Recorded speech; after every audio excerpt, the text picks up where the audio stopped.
Bonjour à tous, c'est Pauline Desroulettes, joueuse de tennis fauteuil. Je prépare les Jeux paralympiques de Paris en 2024. Retrouvez cette mini-série Ça match avec Pauline by Aptis. A tout de suite.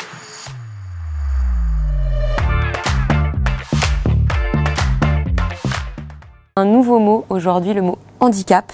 Je voudrais savoir comment tu te décris. Est-ce que tu te décris comme une joueuse de tennis ou une joueuse de tennis fauteuil? J'aime pas dire joueuse de tennis parce que j'ai l'impression de mentir aux gens. Je dis que je joue au tennis et après je précise que c'est du tennis fauteuil. Parce que pour moi c'est comme ça que je l'ai découvert. Je ne me définis pas par mon handicap, ça c'est certain. Déjà parce que j'ai passé plus de temps valide que handicapée pour le moment. Tu décides que le sport va te sauver, tu décides de jouer au tennis. C'est quoi la réaction de tes proches? Ils y croient? Ils y croient pour te faire plaisir ou ils y croient vraiment? Ils t'encouragent? Je pense qu'ils étaient rassurés quand je leur ai dit « Vous inquiétez pas, je vais faire les Jeux paralympiques de Paris en 2024 », de voir que j'étais « Ok, c'est bon, c'est la même personne, Pauline ».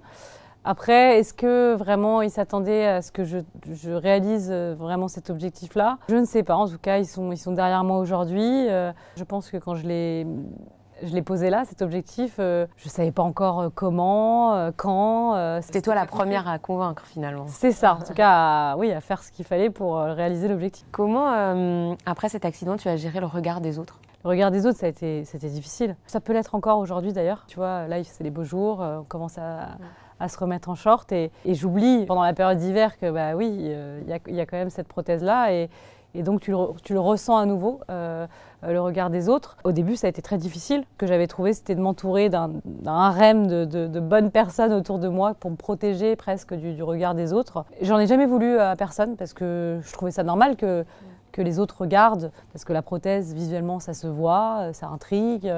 J'ai essayé de passer vite à autre chose en montrant énormément d'assurance. Je me suis dit, ok, bah, si moi je montre que j'ai de l'assurance, ceux qui me regarderont, voilà, ça fera tomber le côté curieux, surpris, parce qu'ils retiendront que l'image d'une fille qui est bien dans ses baskets. C'était presque se mentir à soi-même pour me dire, ok, je suis confiante, je suis sûre de moi, je marche avec une prothèse et j'ai pas peur du regard des autres. Au début, tu n'y crois pas et bien sûr que tu n'es pas à l'aise, mais ça m'a poussée à tendre vers cette assurance. Et ça balaye tous les regards parce que finalement les gens ils regardent une fois, voilà, ça les interpelle et après ils passent à autre chose. Il y a aussi l'anecdote avec un petit garçon qui une fois a montré à sa maman ma jambe dans la rue et bah, c'est toujours les parents qui sont les plus gênés dans ce cas-là. Et ce petit garçon avec des yeux émerveillés, il avait dit regarde maman, elle a une jambe de super-héros.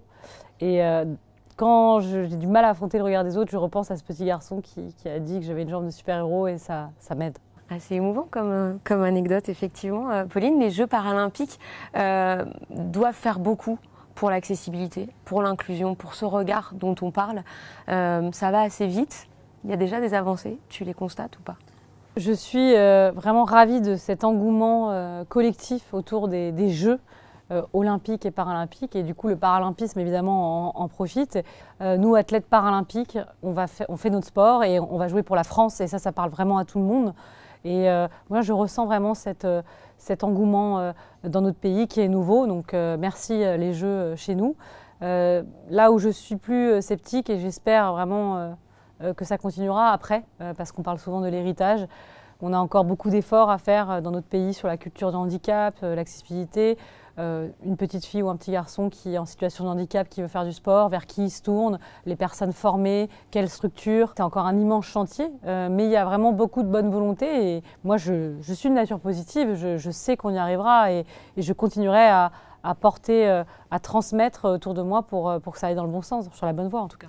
Tu parles d'accessibilité, est-ce qu'il y a des choses qui sont encore compliquées pour toi chaque jour? Je me déplace pratiquement qu'en voiture, je n'ai pas le choix. J'habite à Paris, les transports en commun, c'est très compliqué, ça date pas d'hier. C'est vrai que voilà, moi je ne peux pas faire du vélo comme tout le monde. J'en souffre, mais moins qu'une personne en fauteuil. Mais maintenant que je suis sensibilisée vraiment et que je suis entourée de personnes en fauteuil quand je joue au tennis, ça me heurte souvent de me dire mais comment une personne en fauteuil peut se déplacer à cet endroit-là, ne serait-ce que sur un trottoir parisien, même si ça a son charme. Mais il faudrait que notre société soient sensibilisés au maximum sur ces questions-là. Parce que l'accessibilité, ça ne concerne pas uniquement les personnes en situation de handicap, ça concerne les parents avec une poussette. Donc on peut tous en avoir besoin. Est-ce que tu as conscience aujourd'hui d'être toi-même un modèle pour des petites filles en situation de handicap qui, peut-être qu'à travers toi, se disent moi aussi, je rêve des Jeux, alors pas à Paris, un peu plus loin. C'est toujours compliqué pour moi de devenir un modèle parce que je suis encore la fille qui a eu besoin d'un modèle pour s'en sortir. Mais en tout cas, ce que je constate, c'est que moi, ma mission dont je me sens investie, c'est d'aider les autres, évidemment les jeunes. Et ça a été le cas. Je pense à la petite Cléo, une petite fille qui a eu des circonstances similaires d'accident et que à qui j'ai fait découvrir le tennis fauteuil. Et là, pour moi, ça fait partie vraiment des victoires et des plus belles récompenses. De me dire, ok, j'ai servi à quelque chose, j'ai aidé cette petite fille, maintenant elle fait son sport, elle est épanouie. Et bien sûr que si je peux continuer à participer à ça auprès d'autres jeunes, je le fais. Moi, je le fais déjà dans les écoles, j'essaie d'être beaucoup dans la transmission parce qu'encore une fois, c'est une mission dont je me sens investie et je dois être ambassadrice de toutes les belles valeurs du sport, du fait que le handicap, c'est pas quelque chose en moins, ça peut être aussi quelque chose en plus. C'est une différence et la différence, elle peut être belle et de ces messages-là, j'essaie de les diffuser au maximum. Ouais, tu es un très beau modèle en tout cas. Merci beaucoup. Que cet accident dont j'étais victime ne doit plus jamais arriver en tout cas et que ça n'arrive plus aux autres.